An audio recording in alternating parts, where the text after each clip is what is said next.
dari Fulan, ya, saya tidak perlu sebutkan namanya, kita langsung saja. Assalamualaikum. Waalaikumsalam warahmatullahi wabarakatuh. Ustadz izin bertanya, apakah hukum berkorban sedangkan orang tersebut belum diakikah ketika masa kecilnya? Mohon penjelasan. Makasih Ustadz. Baik, ya, semoga Allah rahmati saudara atau saudari kita ini beserta keluarganya dan menyertakan kita dalam pemberian rahmat Allah dimaksud. Pertanyaan ini saya duga juga mewakili sebagian saudara-saudari kita yang punya pertanyaan atau persoalan yang serupa, atau boleh jadi ini pun nanti akan bercabang kepada persoalan lain seperti apakah boleh kurban disatukan dengan akikah dan hal-hal sejenis lainnya. Baik, kita coba uraikan dulu, dan seperti biasa kita pahami dulu dasar persoalannya sehingga pemahaman kita bisa lebih lengkap dan terukur, serta dari ukuran itu bisa menunaikan amalan dimaksud dengan lebih baik, ya. Ya, kita punya persoalan akikah di sini. Oke. Yang terkorelasikan dengan kurban. Kita akan pahami dasarnya dulu dari sini, ya, sehingga nanti dari dasar pemahaman ini kita bisa lebih memahami dan menyimpulkan hukum yang disampaikan oleh para ulama kita. Satu, persoalan terkait akikah. Kita lacak dulu keterangan para ulama kita yang tersambung dengan petunjuk Rasulullah SAW terkait bab akikah ini. Di antaranya kita temukan dalam kitab Sunan Abu Daud, jadi hadis riwayat Abu Daud, ya, rahimahullah, nomor hadis 2838. Kita bisa temukan juga langsung ke rawinya, ya, dari Samurah bin Jundub, ya, Samurah bin Jundub radhiyallahu taala anhu, tersambung pada keterangan Rasulullah sallallahu alaihi wasallam. Baik, apa keterangannya kita bacakan? Kullu ghulamin, ya, penting saya tuliskan, ya, kullu ghulamin rahinatun bi'aqiqatihi. Nah, ini poinnya, ya.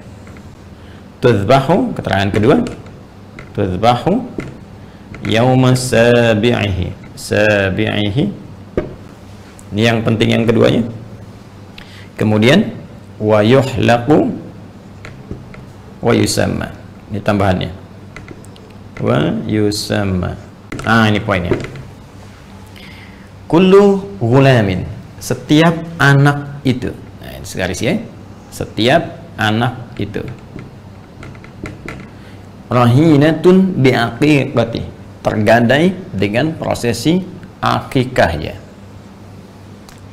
Bagaimana ini ditunaikan? Kapan? Tuzbahu, dengan disembelihnya, ya, hewan akikah itu yauma sabi'ihi, pada hari yang ke-7. Ini poinnya, oke, okay? Wa yuhlaqu, bersamaan dengan itu dicukur rambutnya bila ingin disempurnakan sampai cukur habis, ya, dibotaki.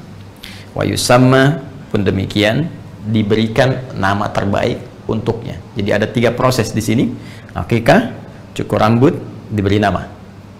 Baik, terkorelasi dengan ini juga ada hadis riwayat Imam At-Tirmidzi, ya, hadis riwayat Imam At-Tirmidzi. At-Tirmidzi, nama aslinya Muhammad, tumbuh berkembang di Tirmidz, ada yang menyebut Turmuz, disebut At-Tirmidzi. Nomor hadisnya 1519.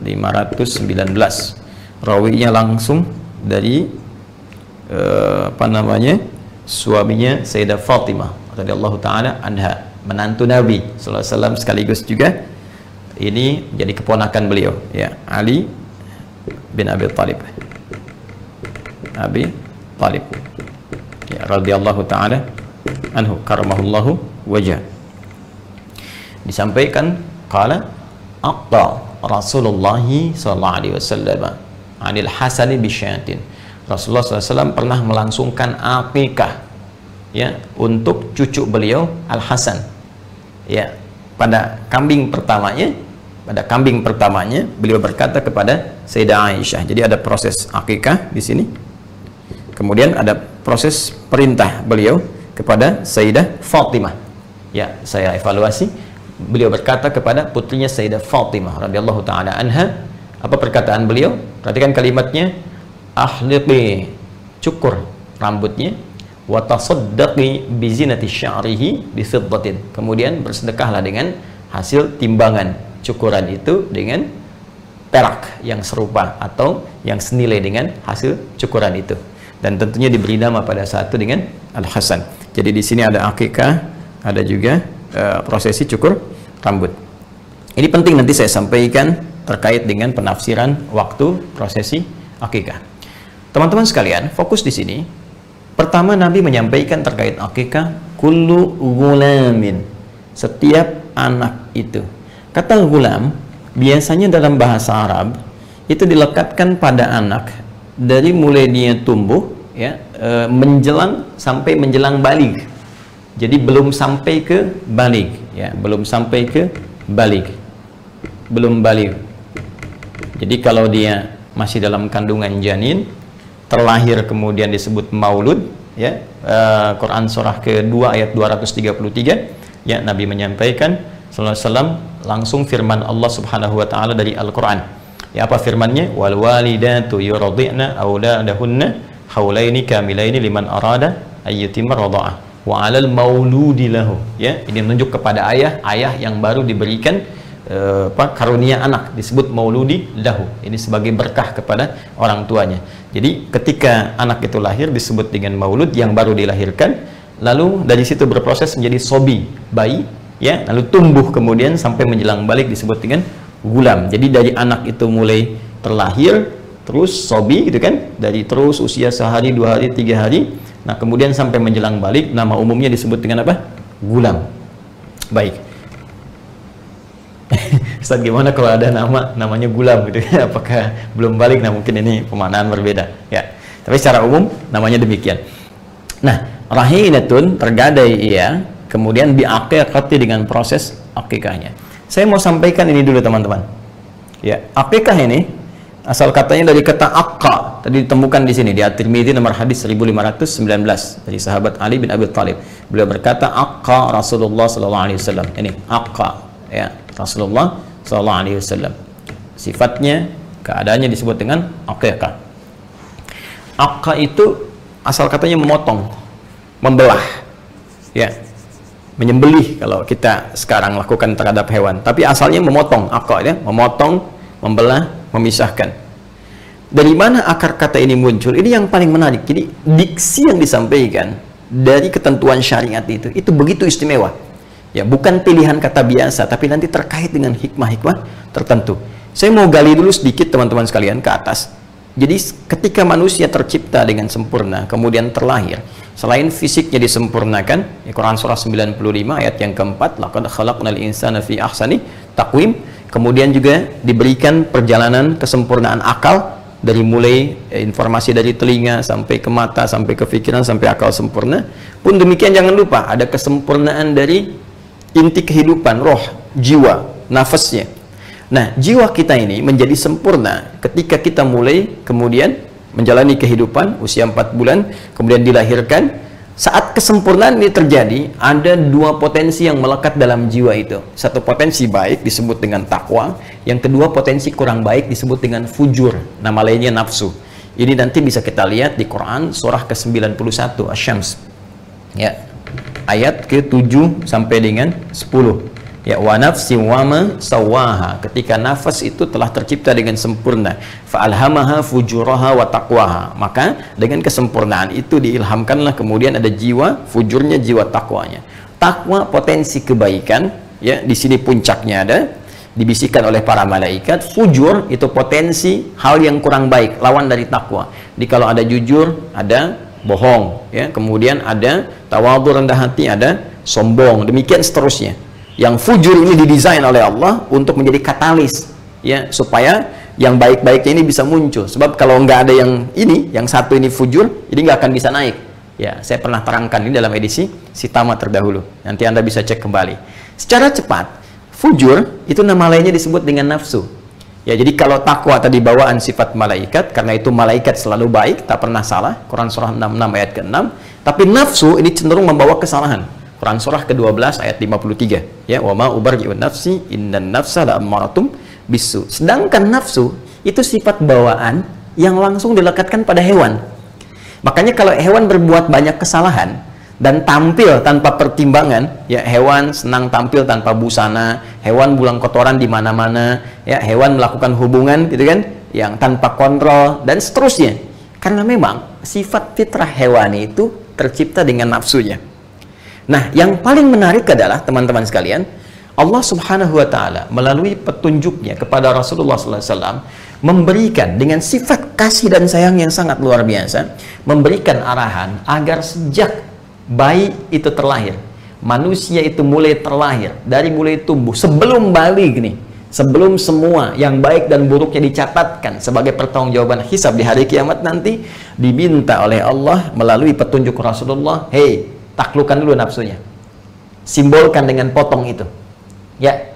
Maka disimbolkanlah dengan ibadah yang diberi nama dengan aqiqah, dari kata aqqa tadi, memutus kecenderungan nafsu nanti untuk bisa tumbuh di masa baliknya dan bisa dikontrol saat dia tumbuh itu, dan diarahkan untuk memotivasi takwanya, menjadi katalis supaya nilai kebaikannya yang muncul.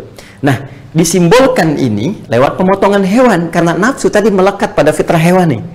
Jelas ya? Bisa dipahami ya? Karena itu hewan kemudian dihadirkan, dipotong itu untuk simbolisasi sebagai ajaran syariat bahwa dengan itu diharapkan anak ini tumbuh menjadi pribadi yang bisa mengontrol nafsunya. Itu diantara hikmahnya.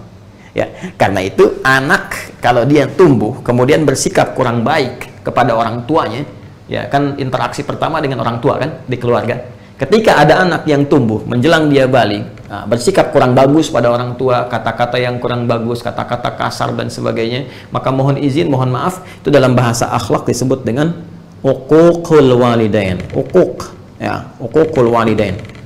Seakar dengan kata ini dari akko juga, uquq, sifat durhaka anak. Karena itu diharapkan dengan akikah itu sifat ini akan dipotong dari sejak kecil. Kemudian nafsunya mulai bisa dikontrol sehingga tumbuhlah dia kemudian menjadi pribadi yang baik di masa yang akan datang. Itu pun juga harus disertai dengan penyertaan lingkungan yang baik. Orang tua merawat dengan baik, lingkungan ditempatkan di tempat yang baik. Ini diantara hikmah Nabi ketika menyebut kata maulud lagi tadi. Kullu mauludun yuladu, kullu mauludin yuladu alal fitrah, ya, fa abawahu yahwidanihi aw yunassiranihi aw yumajjisanihi. Kullu mauludin, setiap yang terlahir, dari lahir sudah ada fitrahnya. Ya, cuma nanti pengaruh lingkungan yang membuat dia berubah, bahkan mungkin boleh jadi dia menjauh dari Allah Subhanahu wa taala. Ya. Fokus baik-baik teman-teman, jadi paham ya ini. Nah, proses ini dilangsungkan kapan? Dilangsungkan ini batas awalnya, tudzbahu yauma sabi'ihi. Disembelih akikah ini untuk menjadi simbolisasi dalam syariat tentang pemotongan potensi nafsu. Batas awalnya hari ke-7. Ya. Nah, ada yang mengartikan harus hari ke-7 gitu kan, hari ke-7 di akikah. Kalau nggak hari ke-7 udah lewat misalnya kan. Saya menghargai pendapat dimaksud, tapi barangkali saya lebih cenderung kepada pendapat dari ulama lain, khususnya juga yang menerangkan riwayat-riwayat ini. Siapa yang menerangkan riwayat ini? Diantaranya Al-Imam At-Tirmidzi, ya. Beliau memberikan keterangan bahwa jika tak memungkinkan di hari ke-7, ini bisa hari ke-14, ya, kelipatannya bisa, jika tak memungkinkan bisa hari ke-21 misalnya, jadi bisa hari ke-7, hari ke-14, hari ke-21. Bahkan tadi ada yang memperluas pemaknaan ini kembali ke batas akhir, ke sini, gulam. Jadi batas awalnya hari ke-7 supaya ada kelapangan, ya, masa baru lahiran langsung dipotong misalnya kambing kan juga boleh jadi bisa menyulitkan, ya, sedang fokus kepada perawatan anak belum bisa maksimal. Maka batas awalnya hari ke-7, ya. Kemudian batas akhirnya kapan? Ini kalimat ini, kullu gulamin, sampai batas anak ini sebelum balik ini yang berakhir. Ya, jadi kalau sudah lewat gulam, ya sudah bukan anak-anak lagi namanya. Ya, sudah masuk kategori balik. Ini balik, sudah masuk kategori dewasa, jadi remaja, jadi pemuda dan seterusnya. Nah, jadi ini batas akhirnya di sini. Saya lebih cenderung ke sini. Ini batas awal, ini batas akhir. Ya. Nah, kalau kemudian sudah mencapai ke batas akhir ini, ya sudah. Ya, sudah tidak berlaku lagi kemudian hukum akikahnya. Ya, akikah itu ingat, hukumnya bukan wajib, ya. Akikah itu sunnah. Tapi ingat, jangan dipandang remeh, sunnah yang sangat ditekankan. Ya, kenapa ditekankan? Tadi karena ada hikmah penting yang terkait berkelindan di balik syariat ini. Jadi anak ini diharapkan tumbuh, ya. Kalau sudah tumbuh dewasa, maka ini sunnahnya ini walaupun sangat muakkad ditekankan tidak berlaku lagi, walaupun boleh kemudian Anda ganti ini ke depan misalnya dengan sedekah. Boleh dengan diniatkan ini, misalnya saya pengen sedekah, saya laki-laki waktu kecil belum sempat ibu saya mengakikah, ya, atau ayah saya setelah dewasa ingin sedekah dengan senilai akikah ini, senilai 2 kambing, boleh, sah dilakukan, ya. Tapi yang penting itu esensinya. Jadi akikah itu diniatkan salah satunya dengan harapan anak tumbuh jadi baik dan disertai dengan pengawasan orang tua dan menempatkan pada lingkungan yang terbaik. Jadi kalau ada anak di akikah terus orang tuanya tidak mengikuti ya turunan dari akikah ini, ya memang di akikah kambingnya bagus-bagus, cuma ya dibawanya ke tempat-tempat yang kurang bagus. Ya, anak baru tumbuh dibawa ke diskotik misalnya, anak tumbuh dibawa ke tempat-tempat maksiat yang nggak akan nyampe kepribadian baik ini. Ya, hikmahnya itu. Tapi kalau Anda pun orang tua belum sempat saya akikah, tapi berharap berikhtiar, nggak ada juga. Tapi orang tuanya merawat dalam keadaan yang baik, mengajarkan Quran dan sebagainya. Sehingga ketika anak ini tumbuh dewasa, muncul kesadaran-kesadaran terbaik. Bahkan dia melihat lagi keadaan sewaktu kecilnya. Nah, ketika melihat itulah kemudian ada tumbuh nilai-nilai kebaikan, dia boleh bersedekah. Tadi seperti yang saya sampaikan. Jadi hikmahnya ke sini teman-teman sekalian. Ini berpahala. Ya, tapi kalau lewat masanya, kemudian tentunya tidak ada lagi kesunahan yang ditekankan akikah, tapi boleh kemudian Anda niatkan untuk misalnya bersedekah dengan senilai ini. Persis seperti begini, tahajud itu kan sunnah muakkadah. Tahajud malam kan, sunnah muakkadah, bukan wajib ya, hukumnya, tapi sunnah, tapi sangat ditekankan karena ada banyak kemuliaan yang tidak didapatkan dalam sholat-sholat selain tahajud. Itu ada di Quran surah ke-17. Ya, ayat 79 sampai dengan 81-nya. Wa minal laili fatahajjad bihi nafilatan lak. Di antara sebagian malam bangun tunaikan tahajud. Nafilah, ya, itu nafilah, penyerta, ya, tapi penting.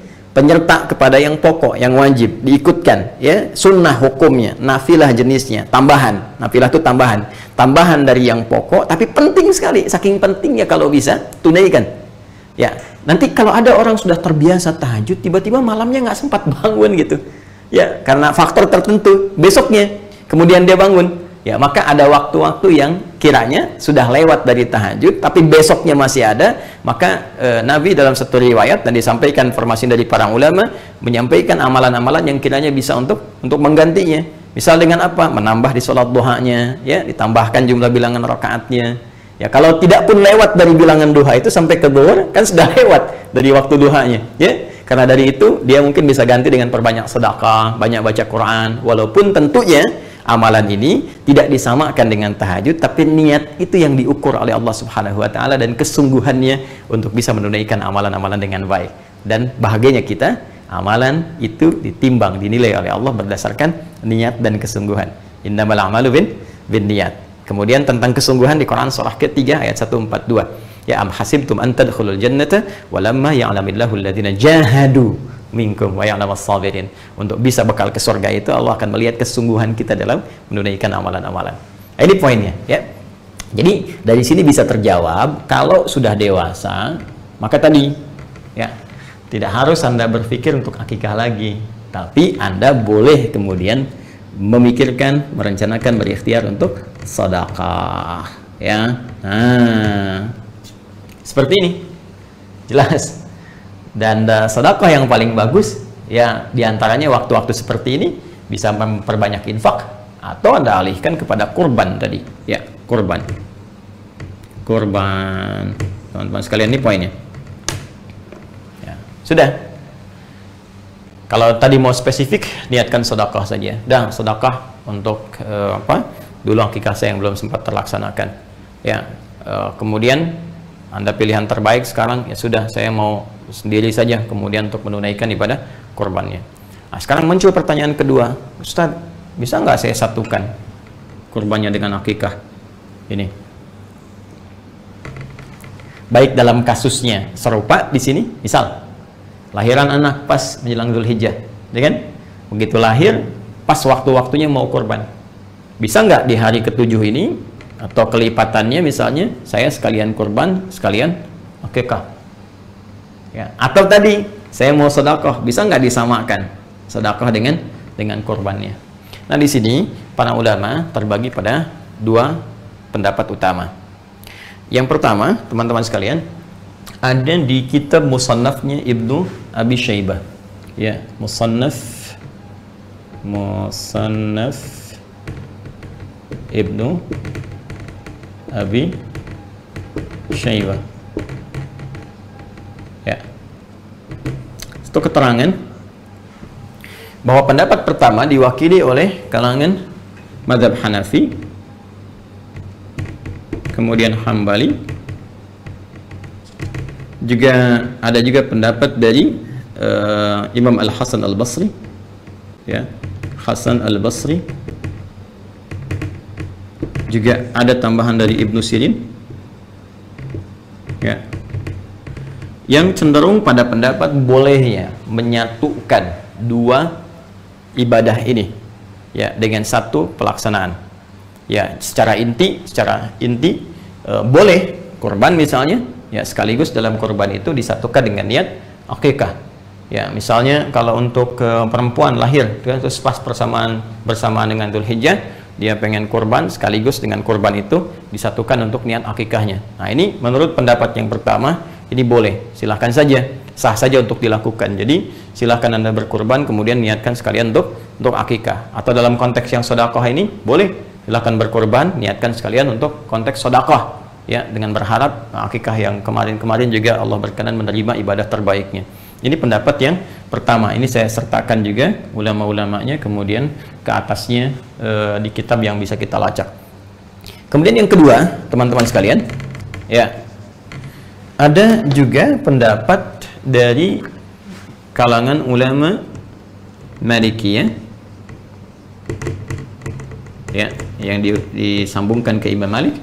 Kemudian Syafi'iyah, di kalangan Syafi'iyah yang disambungkan kepada Imam Asy-Syafi'i. Ya, ini bisa dilacak di dalam kitab Fatawa Al-Fiqhiyah Kubra, ya, Fatawa Al-Fiqhiyah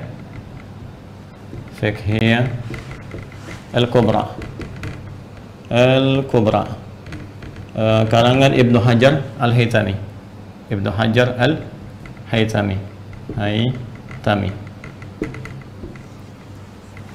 Nah, ini menarik pendapatnya. Ya, sebelum beliau mengurai boleh atau tidaknya, yang paling menarik beliau uraikan dulu esensi dari ibadah ini. Ya, perhatikan baik-baik. Teman-teman sekalian, akikah seperti kita ketahui itu ibadah yang ditunaikan untuk bisa dengan ibadah itu diharapkan menjadi pengarah kepada anak dengan izin Allah supaya tumbuh lebih baik di masa depan. Karena itu ibadah ini spesifik ditujukan kepada anak. Kalau dalam bahasa kitabnya fidaul walad, ya, jadi penebus anak. Ini ibadah untuk anak sebelum dia dewasa. Sedangkan kurban, ini akikah, kurban itu tidak spesifik ditujukan kepada anak, tapi lebih kepada jiwa, kepada diri, fidaun nafsi, ya, kurban, ya, itu sifatnya ibadah yang ditujukan untuk mengarahkan jiwa, menata diri, ya, diri pada setiap diri, jiwa yang bersifat umum sifatnya, jadi nggak spesifik dalam rentang usia, bisa untuk anak-anak, bisa untuk orang dewasa, ya, bisa untuk bahkan kakek, nenek, bahkan ini bisa diarahkan kepada yang sudah wafat. Ya, ada orang sudah meninggal dunia kemudian ingin dikorbankan, ini masih boleh. Akikah tidak. Ya, jadi dari sini dilihat kemudian oleh para ulama Malikiyah, Syafi'iyah dengan referensi yang saya sebutkan, karena sifatnya ini berbeda, beda jenis, ya, tidak sama, maka mereka lebih cenderung untuk memisahkan akikah dengan kurban. Akikah tersendiri, kurban tersendiri. Jadi kalau Anda ingin akikah, silahkan niatkan akikah, ya, dengan ketentuan yang berlaku. Kalau Anda ingin kurban, maka silahkan niatkan kurban. Nah, kapan waktunya? Kalau ada waktu akikah, karena spesifik akikah itu waktunya terbatas sampai menjelang dewasa, maka dalam konteks ini dahulukan akikah dulu. Jadi kalau ada pertanyaan yang ketiga, Ustadz, mana yang dahulukan, akikah atau kurban? Maka dalam konteks ini, jika waktunya bersamaan dengan waktu spesifik akikah, anak ini lahir sampai tumbuh sebelum balik misalnya, ada rezeki yang Allah titipkan pada kita, maka yang dahulukan akikah. Kenapa? Karena kurban ini waktunya itu masih panjang, setiap tahun masih bisa ada. Anak telah dewasa pun masih kurban untuk diri sendirinya. Bahkan telah meninggal pun bisa dilakukan kurban yang diniatkan, ditujukan untuk yang tadi yang disebutkan, yang telah wafat. Ya, jadi dahulukan akikah kalau momentumnya bersamaan. Tapi kalau momentumnya sudah lewat dari sini, Anda bisa dahulukan kurban. Jelas ya? Kurban dahulukan karena ini sudah lewat waktunya. Kecuali tadi Anda ingin bersedekah untuk berniat menutup akikah yang telah lalu, bukan ibadah akikahnya, tapi sedekahnya yang Anda lakukan. Maka itu pun terpisah. Silahkan bersedekah di waktu yang lebih umum dan dahulukan kurban di waktu yang bersamaan dengannya, yaitu waktu-waktu di awal Dzulhijjah sampai dengan hari tasyriknya. Nah, ini analoginya begini. Jadi dalam syariat itu, ini tajam sekali ya, tajam sekali. Dalam syariat itu, teman-teman sekalian, jadi ibadah yang bisa disatukan, ya, pertama itu jenisnya serupa, jenisnya sama. Yang kedua, yang diikutkan itu bukan ibadah pokok, ya, bukan ibadah pokok. Ibadah penyerta sifatnya. Ya, contoh begini, saya contohkan sholat lah yang paling gampang. Sholat. Ya, sekarang kita ingin menyatukan jenis-jenis sholat. Ya, jenisnya sama-sama sholat. Ya, sholat dengan sholat kita ingin satukan. Sekarang yang satu misalnya kita ingin sertakan kepada yang lain. Maka yang boleh disatukan itu yang sifatnya bukan pokok. Ya, bukan ibadah khusus dengan nama tersendiri. Contoh tahiyatul masjid. Ya, sholat tahiyatul masjid. Tahiyatul masjid itu bukan sholat yang berdiri sendiri, tapi lebih menunjuk pada keterangan Rasulullah setiap sholat 2 rakaat yang ditunaikan sebelum kita duduk di masjid. Semua jenis sholat 2 rakaat. Kalau bahasa nabinya, bima makna qala Rasulullah SAW, idza dakhala ahadakumul masjidah, ya idza dakhala ahadakumul masjidah fala yajlisa hatta yusalliya rak'atain. Idza dakhala, apabila akan masuk, ahadakumul masjidah, satu di antara kalian ke masjid, ya fala yajlisa, maka jangan langsung duduk. Jangan di sini sifatnya menunjuk kepada larangan yang diutamakan dalam pengertian sunnah, kan? Ya, hatta yusalliya rak'atain, sampai dia salat 2 rakaat. Ya, jadi salat dulu 2 rakaat, kemudian baru dia duduk untuk i'tikaf. Ini sifatnya sunnah. Ya, artinya dalam keadaan terdesak pun dia kemudian mesti duduk, langsung duduk saja. Jangan dipaksakan kemudian sunnah menghambat kepada sesuatu yang lebih utama. Contoh dalam kasus khutbah Jumat. Nih banyak saya temukan khatib sudah naik ke atas mimbar, bahkan tengah-tengah khutbah orang datang terlambat, terus maksa masuk ke dalam, masih tahiyatul masjid. Ya, yang paling celaka yang masuk 1, 2, 3, 4 orang, khatibnya sudah masuk khutbah kedua, udah mau ditutup, datang sholat lagi, kapan ditutupnya? Ya, karena itu dalam mazhab Maliki kalau sudah khatib naik ke atas mimbar, ini tidak dianjurkan tahiyatul masjid, langsung duduk. Ya, kecuali dalam kondisi tertentu, ya, kasusnya seperti Sulaik Al-Ghatafani di zaman Nabi SAW yang ingin dikenalkan kepada jamaah bahwa ini ada orang baru, bukan orang Madinah, yang butuh bantuan. Karena itu beliau tunjuk untuk sholat, ya, sedangkan beliau masih menunaikan khutbah. Ini pembahasan lain nanti ya, supaya tidak melebar. Nah, jadi jangan langsung duduk kecuali sholat 2 rakaat. Sholat apa yang dimaksud? Ya, sholat apa saja. Bisa sholat wudhu, setelah wudhu masuk masjid sholat, ya, bisa sholat duha. Ya, jadi umum sifat sholatnya. Di setiap sholat yang ditunaikan saat masuk ke masjid 2 rakaat itu sama dengan nilainya tahiyatul masjid. Karena itu tahiyatul masjid itu bisa dimasukkan ke dalam setiap sifat sholat apapun yang ditunaikan sebelum duduk. Jadi kalau sudah Anda masuk misalnya, ya sudah, nggak usah Anda tunaikan satu sifat. Ya, contoh begini, mohon maaf ya, ini untuk simpel ya penyatuan. Anda datang subuh ke masjid, masih ada waktu 5 menit sebelum qomat, kan? Ada sebagian saudara kita yang ketika masuk tahiyatul masjid dulu, setelah itu salat sunnah qobliyah, ya. Tidak dilarang, sah-sah saja boleh, silahkan, tidak ada masalah di sini. Tapi sebetulnya Anda bisa membuat simpel. Bagaimana caranya? Masuk, tunaikan 2 rakaat sebelum subuh. Ketika Anda tunaikan qobliyah subuh 2 rakaat sebelum subuh, ya itu saat masuk masjid lalu Anda duduk i'tikaf, itu sama nilainya, sudah mencakup kepada tahiyatul masjid. Ditunaikan satu sholat sudah mencakup 2 sholat di sini, ya, disatukan dalam satu ya syariat yang sama, dalam satu pelaksanaan yang serupa. Jadi sisanya tahiyatul masjid digabungkan dengan tadi qobliyah subuh, ya niatnya qobliyah subuh, penamaannya sudah masuk tahiyatul masjid dengan sifatnya. Dari situ sisa waktunya Anda gunakan untuk berzikir, bisa berdoa, kan mustajab ya di antara adzan dengan iqamah. Ya, dengan demikian Anda teruskan amalan-amalan lainnya. Ini menyatukan dua jenisnya sama-sama sholat, yang satu bukan pokok. Nah sekarang gini, akikah dengan kurban jenisnya sama nggak? Sama-sama nyembelih hewan, ya kan? Sama-sama menyembelih kan? Bahkan hewannya bisa sama, kambing kan sama kan? Baik, kambing dan sejenisnya itu bisa ada kesamaan. Cuma sekarang, apakah yang satu pokok, yang satu bukan, atau dua-duanya pokok, satu ibadah yang terpisah? Nah, ternyata setelah diteliti, ini dua-duanya menjadi pokok dan dua ibadah yang terpisah. Kurban, akikah. Bahkan batasnya tertentu. Akikah punya batas, kurban juga punya waktu tertentu yang boleh jadi tidak sama dengan batas akikah. Karena ketidaksamaan ini, maka ulama Malikiyah, Syafi'iyah tadi yang disampaikan dalam Fatwa Al-Fiqh Al-Kubra, kayak Syekh Ibnu Hajar Al-Haytami mengatakan lebih cenderung untuk dipisahkan. Ya, dengan waktu-waktu tertentu seperti tadi uraian telah saya sampaikan. Ya, Syekh Utsaimin di sini cukup bagus, ulama kontemporer. Beliau telah wafat dan kita doakan semoga beliau dirahmati dan merahmati seluruh ulama-ulama lainnya. Saya sebut Syekh Utsaimin untuk mencontohkan sikap ini loh, yang tadi. Beliau itu kan Hambali, jadi pengikut di mazhab Imam Ahmad bin Hanbal. Kemudian juga salah satu ulama yang sangat istimewa di rezim Saudi yang sekarang ya. Dan beliau telah wafat dan beliau punya corner, ya pojok Syekh Utsaimin di Hotel Sofwa. Jadi kalau Anda masuk ke Hotel Sofwa, masuk dari pas jajar dengan Masjidil Haram itu, lurus sampingnya Zamzam persis, nempel ya.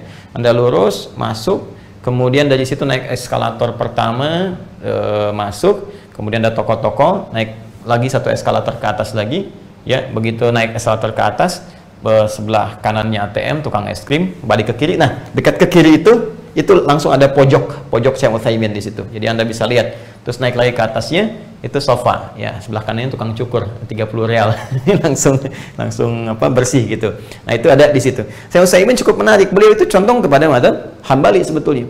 Ya, kata beliau bisa disatukan, tapi akan lebih bagus kalau menurut saya pribadi, kata beliau, bisa dipisahkan. Jadi kalau ada anggarannya, kalau anggarannya itu bisa mencakup dua ini, kata beliau akan lebih bagus kalau dipisahkan. Jadi mengambil yang pertengahan, satu untuk akikah, satu lagi untuk kurban. Saya ingin menunjukkan betapa sikap para ulama-ulama itu begitu objektif, begitu teduh, kan? Kemudian saling menghargai pendapat yang lain, saling mencari jalan tengah. Terus tidak ada berniat untuk menjatuhkan, mencela, apalagi ingin menganggap yang lain mesti turun, yang ini mesti naik, tidak. Dan itu sebetulnya bagian dari karakteristik yang harus dimunculkan dan kita saling mendoakan. Nah, untuk itu kembali kepada pertanyaan tadi, kita simpulkan bahwa dalam konteks ini bagi yang sudah masuk dewasa, kan, melewati batas masa baligh, akan lebih baik kalau ada kelebihan rezeki bisa bersedekah. Kan, dan salah satunya diniatkan bisa menutup akikah yang telah lalu, kemudian ya sampaikan masa iya kemudian akikah lagi, kemudian cukur lagi sampai botak terus namanya ditetapkan lagi, kan juga harus ada penyesuaian.